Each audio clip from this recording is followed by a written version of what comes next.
Assalamualaikum, hai, nama saya Muhammad Lukman Bisharul Akram, nombor metrik 23 DLS 19F1022. Hari ini kami dari Grup 6 akan membentangkan tentang Demonstrate Industrial Action in an Organisation, Describe Industrial Action in Organisation, and explain method of industrial action, which is picket, strike and lockout. Kumpulan kami mempunyai 5 orang ahli kumpulan. Yang pertama iaitu saya, Muhammad Lukman Bisharul Akram. Yang kedua, Nurul Hidayu binti Muhammad Sufian. Yang ketiga, Muhammad Hafizuddin bin Muhammad Lazim. Yang keempat, Suguntan anak lelaki Puan Ayah. Dan yang kelima, Firdaus Akmal bin Zulkifli. Hello everyone. First of all, I introduce myself. My name is Sugundan son of Ponnaya. My matrix number is 23 DLS 19 F1036. Today, my part from this presentation is Demonstrate Industrial Action in Top Glove Company. First, in industrial action can either be protected or unprotected. The concept of protected action and a limited right to strike within a bargaining period were introduced in the industrial relations. So, the Workplace Relation Reform Act 1996 then introduced prohibitions on industrial action during the life of an agreement and payment during strikes. Example of strikes that occur against Top Glove Malaysia is Malaysian Glove Manufacturer, including WRP, and also the Top Glove Company, who supply medical and rubber gloves globally, have been accused of mistreating workers, allegedly subjecting migrant workers to forced labor, forced work time, debt bondage, withheld wages, and also the passport confiscation. In nutshell, previous media investigation of Top Glove found migrant workers subject to passport confiscation and also the illegal withholding of pay, restrict freedom of movement and more. In conclusion, I hope you guys understand what is demonstrate industrial action. That's all from me. Thank you everyone. Assalamualaikum dan selamat malam. Nama saya Muhammad Hafizuddin bin Muhammad Lazim, nombor metrik 23 DLS F1064. Okey, hari ini saya akan terangkan tentang industrial action in organisation. Okey, industrial action bermaksud tindakan industri. Tindakan industri boleh dilindungi atau tidak dilindungi. Konsep tindakan dilindungi dan hak terhad untuk menyerang dalam tempoh tawar-menawar diperkenalkan dalam Akta Pembaharuan Hubungan Industri 1993. Kemudian, Akta Perhubungan Tempat Kerja 1996 memperkenalkan larangan tindakan industri semasa tempoh perjanjian dan pembayaran semasa mogok. Tujuan mengambil tindakan industri yang dilindungi adalah agar pekerja atau majikan dapat mendukung atau memajukan tuntutan mereka semasa tawar-menawar berkaitan dengan perjanjian perusahaan yang dicadangkan. Perbezaan antara tindakan perindustrian yang dilindungi dan tindakan industri yang tidak dilindungi adalah penting kerana akibat yang timbul dari klasifikasi tindakan tersebut, yang di mana tindakan tersebut dilindungi dan kekebalan yang terbatas berlaku, yang maksudnya bahawa ubat yang mungkin dicari dalam kaitannya dengan tindakan industri umumnya tidak tersedia. Tindakan industri yang tidak dilindungi dapat dihentikan atau dicegah oleh Suruhanjaya Kerja Adil yang membuat perintah dan penguatkuasaan perintah tersebut oleh mahkamah. Mahkamah Negeri dan Persekutuan juga mempunyai kuasa berdasarkan undang-undang dan undang-undang umum untuk memberi pemulihan berhubung tindakan industri yang tidak dilindungi. Buku aras ini tidak membahas kuasa mahkamah ini dan sebaliknya fokus pada peranan Suruhanjaya. Okey, sebagai contohnya, seorang pekerja tidak datang ke tempat kerjanya supaya untuk menyokong permintaan kolektif agar majikan bersetuju mengubah syarat pekerjaan dengan jelas dan terlibat. Assalamualaikum, hai, nama saya Muhammad Lukman Bisharul Akram, nombor metrik 23 DLS 19F1022. Hari ini saya akan membentangkan tentang industrial action iaitu picket di dalam company Top Glove.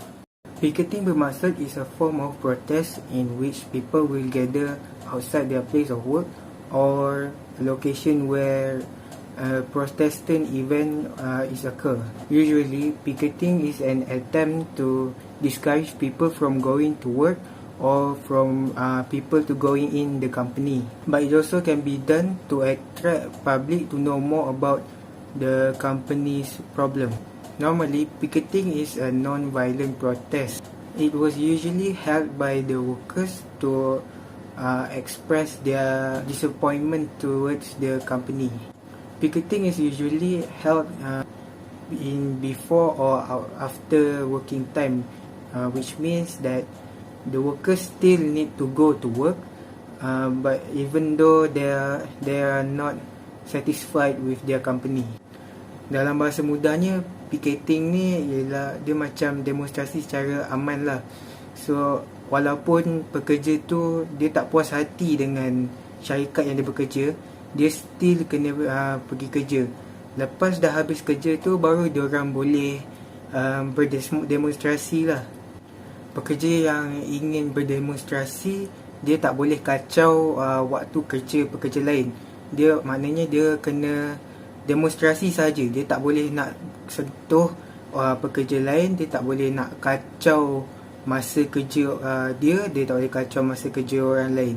Terdapat dua jenis picketing, iaitu mass picket and secondary picket. Mass picket is an attempt to bring as many people as possible to the picket line to support their demonstration. It is usually a symbolic of unsatisfied workers who want their employer to make a change in the company. Due to a massive number that will involve in the mass picket will turn out very unlawful and could be very dangerous. Dalam bahasa mudahnya, mass picket ni dia macam demonstrasi secara besar-besaran lah terhadap company yang ditujukan itu. Orang yang ingin melakukan mass picket ni, dia akan mengajak lebih ramai orang, tak kisahlah pekerja dari company tersebut ke, orang awam ke, dia akan ajak semua orang untuk berdemonstrasi terhadap company itu. Mass picket ini biasanya dilakukan oleh pekerja-pekerja yang tidak berpuas hati dengan majikan mereka. Seterusnya ialah secondary picketing.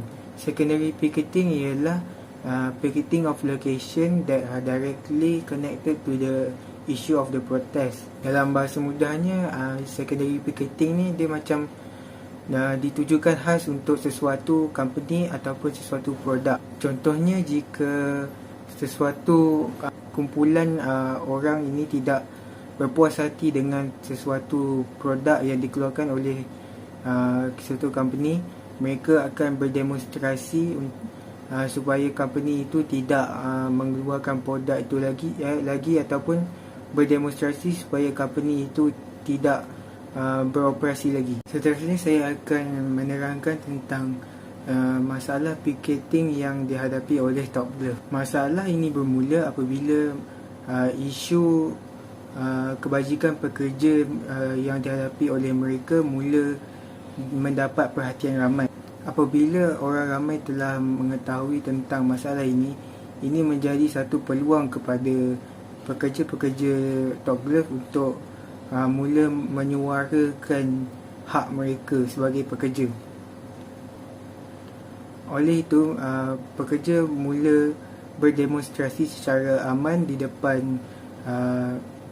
kilang Top Glove pada 1 April 2021. Bila orang atasan Top Glove telah mengetahui tentang hal ini, mereka mula mengambil tindakan dengan meminta maaf kepada pekerja-pekerja mereka secara terbuka dan berjanji untuk membetulkan keadaan. Pada 2 April 2021, pihak Top Glove telah menyelesaikan bayaran gaji pekerja yang tertunggak. Mereka berjanji untuk memansuhkan operasi buruh paksa yang dilakukan oleh mereka. Mereka juga berjanji untuk menjaga hak dan kebajikan pekerja mereka dengan lebih baik selepas ini. Itu sahaja pembentangan daripada saya. Terima kasih. Assalamualaikum dan selamat sejahtera saya ucapkan. Saya Nurul Idayu binti Muhammad Safian, nombor matrik 23 DLS F1024. Hari ini akan membentangkan tentang kaedah tindakan industrial iaitu mogok. Tindakan mogok juga disebut sebagai mogok kerja atau hanya mogok adalah perhentian kerja yang disebabkan oleh penolakan pekerja secara besar-besaran. Mogok juga biasanya berlaku disebabkan tindak balas terhadap rugutan pekerja. Mogok menjadi biasa semasa revolusi industrial ketika buruh menjadi sangat penting di kilang dan di lombong. Di kebanyakan negara-negara barat, mogok secara cepat tidak sah kerana pemilik syarikat mempunyai kuasa yang lebih banyak berbanding dengan pekerja. Sebilangan negara-negara barat juga menghalalkan sebahagian serangan pada akhir abad ke-19 dan pada awal abad ke-20. Pemogokan juga kadang-kala digunakan untuk menekankan pemerintah untuk mengubah polisi. Selain daripada itu, mogok juga digunakan untuk mengacau parti politik ataupun penguasa tertentu. Dalam kes ini, mogok juga menjadi sebahagian besar daripada gerakan sosial yang meluas yang berbentuk kempen penentangan sivil. Seterusnya, saya akan menjelaskan tentang contoh mogokan yang berlaku di syarikat company Top Glove. Pemogokan ini berlaku apabila pekerja Bangladesh dan Nepal menunjukkan perasaan tidak puas hati mereka terhadap syarikat Top Glove kerana gaji mereka telah ditahan pada bulan November tahun lalu. Syarikat Top Glove gagal membayar gaji mereka selama 3 bulan sehingga menyebabkan berlakunya pembantahan. Namun begitu, syarikat tersebut telah mengesahkan bahawa bantahan atau pemogokan itu telah diselesaikan secara baik. Tindakan juga telah diambil dan syarikat juga telah bersetuju untuk membayar balik gaji pekerja mereka yang tertunggak. Namun begitu, syarikat tersebut tidak menyebutkan berapa jumlah orang pekerja yang terlibat. Seterusnya, ini adalah gambar-gambar mogokan yang berlaku di syarikat Top Glove. Assalamualaikum, my name is Fidas Kamal bin Zulkifli. My number matric is 23 DLS 19F104A. Today, I would like to talk about method of industrial action, which is lockup. Lockup means temporary closing of place of employment or suspension of work or refusal by employer to continue employ any number of person employed by him. The lockup occurred when strike is raised on part of an employee.